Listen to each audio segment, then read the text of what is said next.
সাদাত, আমি এই কালের বিষয়টা নিয়ে একটু শুরু করি। যখন ছাত্র শিবির সমর্থিত ভিপি প্রার্থী এবং ছাত্রদল সমর্থিত ভিপি প্রার্থী দুজনই যখন অভিযোগটি করলেন, এরপরে আমি চেষ্টা করেছি সাধারণ শিক্ষার্থী যারা ভোট দিয়ে বের হয়েছেন তাদের সঙ্গে কথা বলতে। তারাও একই কথা বলছেন যে এই কালিটি আসলে যদি হাতে লাগানোর পরে সেটি যখন একটু চেষ্টা করলেই সেটি উঠিয়ে ফেলা সম্ভব। এটি একটি আসলে বড় ধরনের দুর্বলতা রয়ে যায়, কারণ এক্ষেত্রে কিন্তু আবারও ভোট দেয়া বা ভোট জাল ভোট দেওয়ার মতো ঘটনা ঘটাতে পারে। তো সেক্ষেত্রে এই বিষয়টি নির্বাচন কমিশন অবশ্যই এর একটি ব্যাখ্যা দেবে, সেটি আসলে আমরা অপেক্ষায় রয়েছি। কিন্তু বাকি যে আপনি অভিযোগগুলোর কথা বললেন যে নির্বাচনে ভোট দিতে বাধা দেয়া বা অন্যান্য এই ধরনের কোনো বিষয় আসলে নেই। আমি তো সকাল থেকেই বিভিন্ন কেন্দ্রে যেটি দেখছি যে ব্যাপক উৎসাহ উদ্দীপনা রয়েছে, যেটি আপনাকেও এর আগে আমি বিভিন্ন সংবাদে জানাচ্ছিলাম। সেই উৎসাহ উদ্দীপনা নিয়েই ভোটাররা ভোট দিতে আসছেন, ভোট দিচ্ছেন। কিন্তু যেহেতু তাদের 40টি ব্যালটে ভোট দিতে হয়, কারণ জানেন যে ছাত্র সংসদ, হল সংসদ সব মিলিয়ে এতগুলো প্রার্থীকে ভোট দিতে হয়, সেক্ষেত্রে সময় কিছুটা লাগে স্বাভাবিক। 8 থেকে 10 মিনিট বা অনেক ক্ষেত্রে 12 মিনিটের মতো একজন ভোটারের সময় লেগে যাচ্ছে। সেক্ষেত্রে কিন্তু যে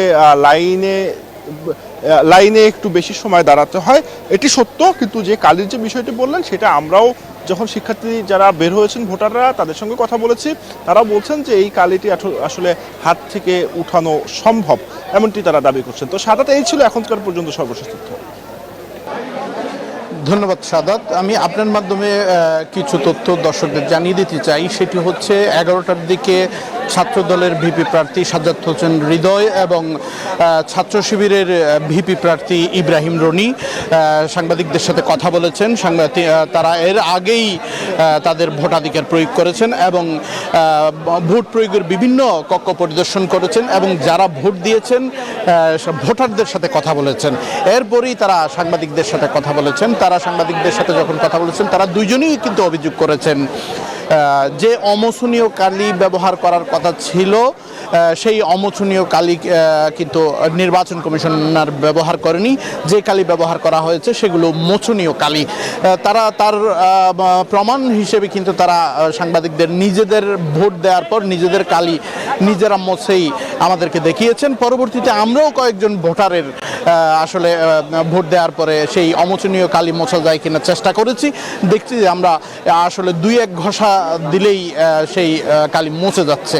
তবে এটি একটি নির্বাচনের জন্য এটি একটি গুরুতর অভিযোগ, কারণ দুই ভিপি প্রার্থী জানিয়েছেন তারা আগে থেকেই নির্বাচন কমিশনারের কাছে তারা দাবি জানিয়েছিলেন যে যাতে অমোচনীয় কালি ব্যবহার করা হয়। নির্বাচন কমিশনও তাদেরকে আশ্বস্ত করছিলেন অমোচনীয় কালি ব্যবহার করা হয়, এমনকি সেই কালি 10 থেকে 15 দিন পর্যন্ত স্থায়ী থাকবে বলেও জানিয়েছেন বলে তারা আমাদেরকে জানিয়েছেন।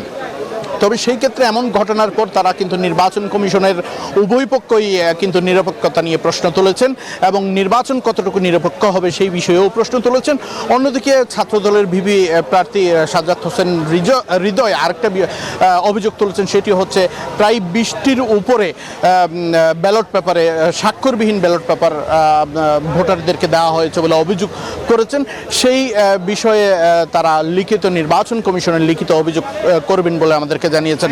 অন্যদিকে ছাত্র শিবিরের ভিপি প্রার্থী ইব্রাহিম রনি বলছেন চট্টগ্রাম বিশ্ববিদ্যালয়ের সমাজবিজ্ঞান অনুষদে কিন্তু আশঙ্কাজনকভাবে ধীর গতিতে ভোট গ্রহণ করা হচ্ছে, যার কারণে কিন্তু শিক্ষার্থী বা ভোটাররা তাদের ভোটাধিকার প্রয়োগে বাধাগ্রস্ত হতে পারে বা ভোটাধিকার থেকে বঞ্চিত হওয়ার